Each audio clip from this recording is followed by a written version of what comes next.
English translation, 383rd contact. Thursday, 17th of March 2005, 16:45 hours. It is a very great pleasure for me to be able to visit you again. The time since then has become long for me, but my work just did not allow me to come here. Be warmly greeted and let me embrace you. Dear girl, welcome back. It is a great pleasure to see you too. Ta told me that you would tell me something about predictions. Afghanistan and Iraq will be hit by suicide bombings and bombings through new actions, which will cost many lives. Melting snow and rain will cause partial flooding in Europe and the USA. Japan will be hit by a 7.0 magnitude earthquake on the 20th of March. And in the Indian Ocean, off Sumatra, near the island of Nias, a new seaquake will occur on the 28th of March with a magnitude of 8.7. Then follows an aftershock of magnitude 8.5, along with many others, although these are not related to the one of the 26th of December 2004, although experts will claim otherwise. The damage to buildings, etc., will be extensive and will also cause around 2,500 deaths. None of this, however, will be comparable to the Great Earthquake of December 2004. In China, the series of mine accidents will continue, and in England, the people do not agree that Prince Charles's mistress should become queen after his marriage, which was postponed to the 9th of April due to the Pope's burial on the 8th of April, and which will be under an unhappy star, as a proverb says in your country. The first act of Swissair will be followed by the second act with regard to the Swiss airline, because due to the endless mismanagement, this is no longer tenable for Switzerland and is to pass into German hands on the 22nd of March, 2005, namely to Deutsche Lufthansa. Austria is also making an inglorious name for itself in the near future, because the fact is leaking out that during years shamefully deceased people were used as crash dummies. Further information is available at the Vatican. From there, the entire Catholic faith community is being unbelievably, infamously lied to by the high clergy about the state of health of Pope John Paul II. Contrary to his extremely bad condition, which was already evident before the operation for the insertion of a laryngeal tube, he is getting worse and worse, which will be the case until his end. However, it is mendaciously claimed that the conservative, imperious, autocratic, and truly catastrophic Pope for the Catholic Church is doing well, but the fact is that his condition is the path of his real end, as you also know very well. And as he foresaw his near end on his visit to Fatima, he abandoned his unbelief and turned in evil fear to the faith which he had been practicing fanatically since that time. As a foresight showed, his craving for power and his delusion of the Easter days consequently go so far that he presents himself to his faithful as a martyr and equates his suffering with that of Emmanuel at the crucifixion. So his disgraceful behavior will be such that he will show himself to his believers in this wise as a dutiful representative of God. His undignified behavior will be unparalleled, as has never been the case with any other pope, just as the protests and demonstrations against his primitive conservatism have never been seen by any other pope in the world. That the high clerics will help him in his reprehensible actions on his death path is also only based on pure calculation. In order to bind the faithful to the Church and to strengthen itself again the dwindling strength of Catholic Christianity, and to glorify and sanctify the Pope.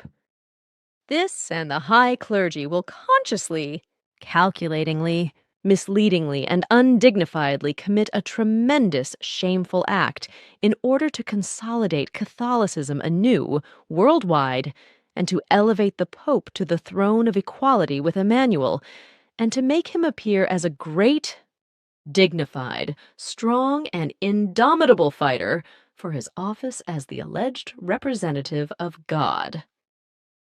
An unprecedented, undignified, and shameful action, which will strengthen the majority of the faithful in faith and make the Pope idolized. This unbelievable shamefulness will unfortunately succeed when his long death comes to an end on the 1st of April.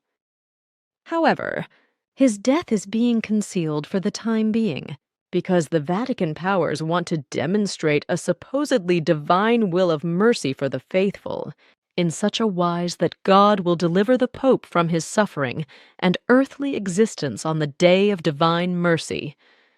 And consequently, his death will only be officially announced later in the evening of the 2nd of April. Elsewhere, on the 27th to 28th of March in Mexico, the volcano Colimo begins to erupt again, while in Monaco, Prince Rainier III falls seriously ill and hovers for weeks between life and death, his purely physical functions being maintained for weeks only by apparatus before he dies on the 6th of April. Another event concerning the death of a human being takes place on the 31st of March in America, where a woman named Terry Schiavo is murdered through the will of her husbands in a manner that deprives the sick woman of both libations and food. He achieves the execution of this shameful act with the help of the U.S. American judiciary, whereby several courts will allow active euthanasia against the will of the parents and all euthanasia opponents. Terry Schiavo's husband has been the equivalent of married to a mistress for years and wants to get rid of his wife, who has been in a persistent vegetative state for 15 years and through whose misfortune he has won an insurance sum of $1 million after her health collapse. Now he has his lawful wife murdered with the lie that it was her own will, which she allegedly made known to him before her health collapse. By depriving her of all fluids and food, the woman will die of thirst and starvation, to which various U.S. courts will irresponsibly offer their hand. And because the whole thing has become a matter of public interest, we have become aware of it and have been following the events around this woman for quite some time, of course also investigating the real background. The woman has been in a persistent vegetative state for about 15 years, although her conscious receptivity is still partially functional, and she therefore grasps and understands much of what is being said around her and what is happening to her. In this episode, she has also become aware that, through the will of her irresponsible husband, she's detached from the vital supply of food and fluids and is cruelly murdered as a result. However, the doctors are unable to recognize this, neither in the woman who is still alive, nor through a surgical intervention in the brain, or through a later autopsy of the same, which will be discussed before she dies. Because the irresponsible husband wants to justify his irresponsible actions and can expect that the autopsy will not reveal the truth due to the lack of expertise of the pathologists. You want to say something? Yes. It always gives me a lot of trouble to find my way around such things when I realize that behind it all there is only badness. Greed for profit and lies and deceit, as in the case of this woman who was murdered and is still protected by law. It would be different if she had made a written living will to the effect that she not be connected to life support machines after her irreparable health breakdown. But now that she is using her vital functions under her own steam, if artificial nutrition is not used, removing the feeding tube is clearly murder.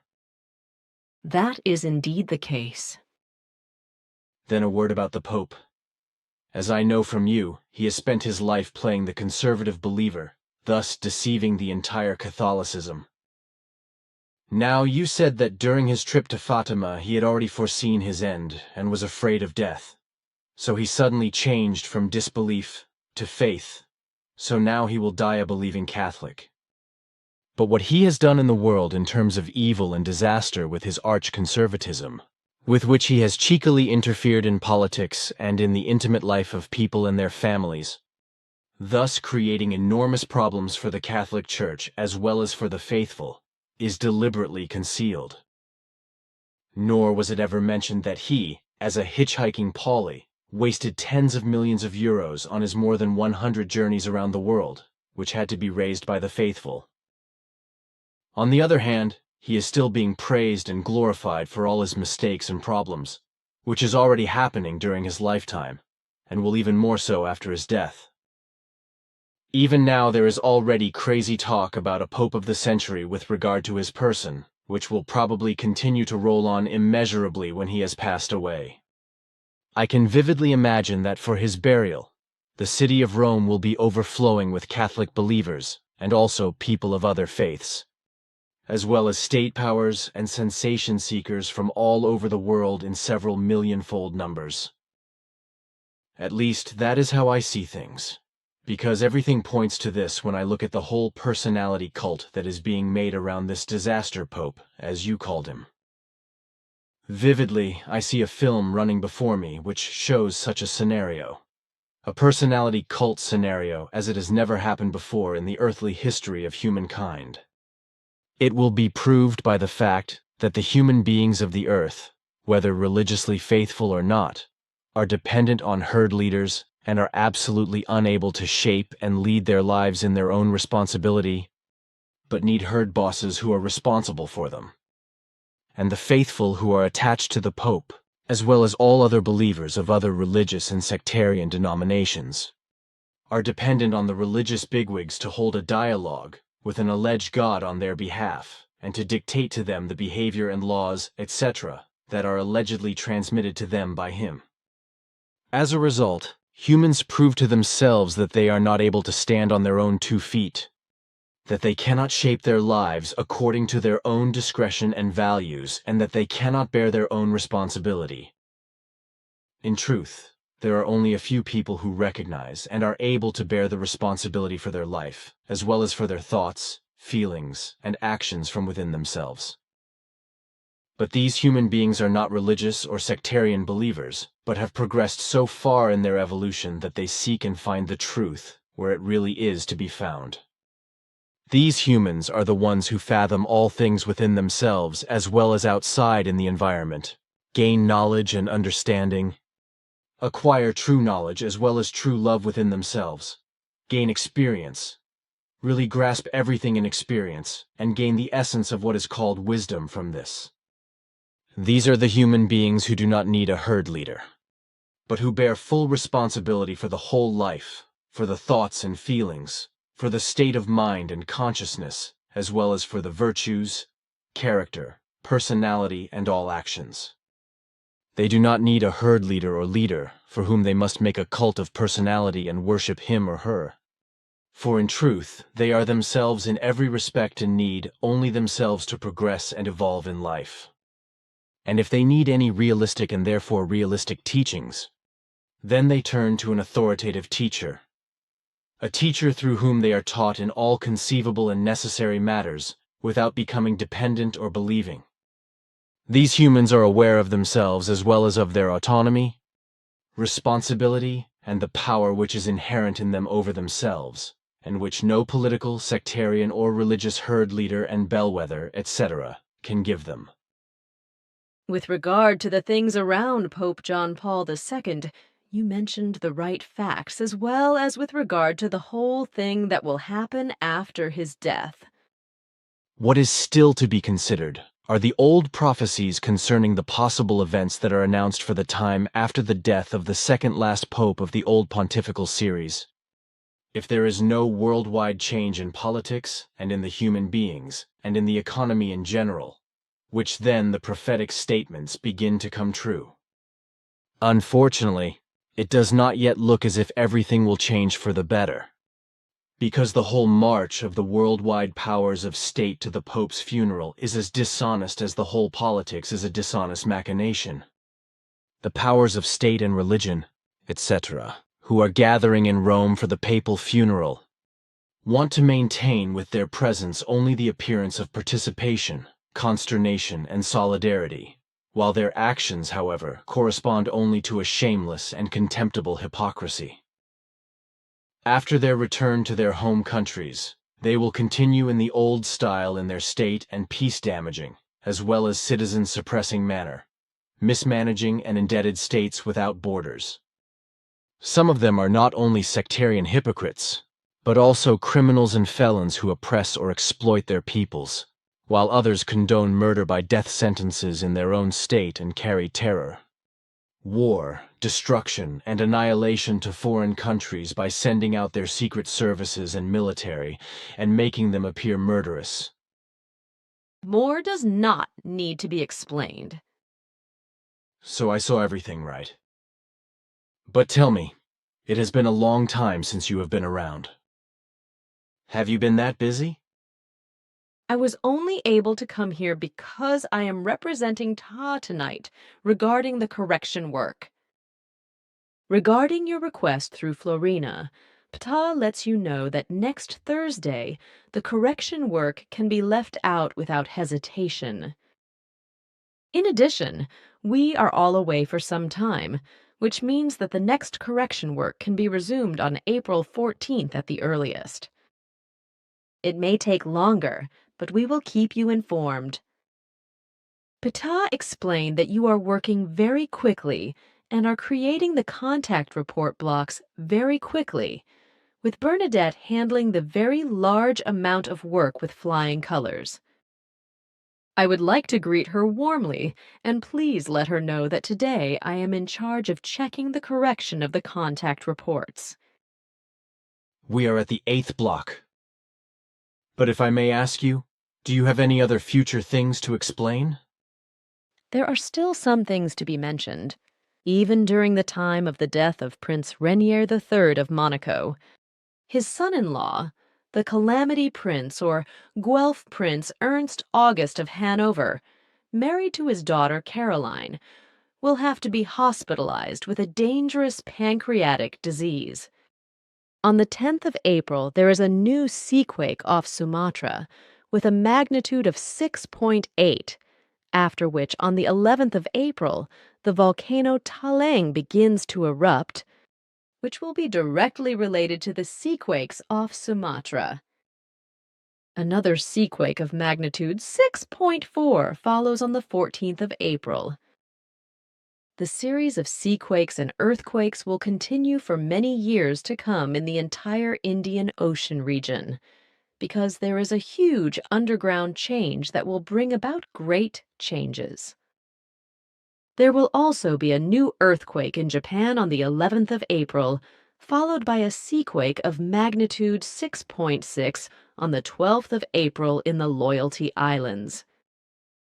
At about the same time, it will become known worldwide that an institute in the USA has sent nearly 4,000 samples of the very dangerous flu virus, H2N2, to laboratories all over the world.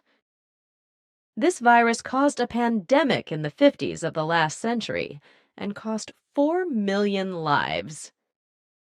This is not an oversight, but a deliberate, irresponsible act by which studies are to be conducted. And with regard to epidemics, it should also be said that the so-called Marburg virus is once again on the rise in Africa and will cost many lives. So far, I have to give you predictions, which means that I have nothing more to report, and I will leave again if you have nothing more to ask. I do not. Then I want to say goodbye. Goodbye. Take care, girl, and let me see you again. That will be so.